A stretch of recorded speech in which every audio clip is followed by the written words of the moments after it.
Welcome to Sweet Life Beat Life. We hope this video helps. In this video, I will explain how to connect iLive Bluetooth headphones.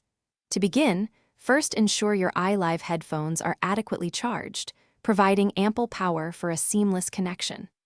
Locate the power button, usually found on the right ear cup, and press and hold it down for approximately 3 to 5 seconds.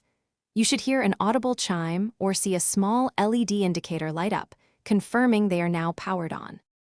Once your headphones are powered on, it is time to put them into pairing mode. Locate the multi-function button, which might also serve as the power button on some models. Press and hold this button for approximately 5 seconds. You will notice the LED indicator light beginning to flash alternately between blue and red. This visual cue confirms your headphones are ready to connect with a new device. With your headphones actively in pairing mode, grab your source device, like a smartphone or tablet. Access your device's main settings menu, typically represented by a gear icon. From there, locate and tap on the Bluetooth option.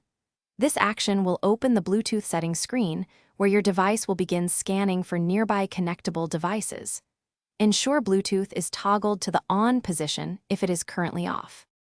Within your device's Bluetooth settings, a list of available devices should populate. Look for an entry that says iLive or a specific model number corresponding to your headphones. Once you spot it, simply tap on the name to initiate the connection. Your headphones will typically confirm the connection with an audible connected prompt or a solid blue LED light. Thanks for watching. Consider subscribing if we helped you.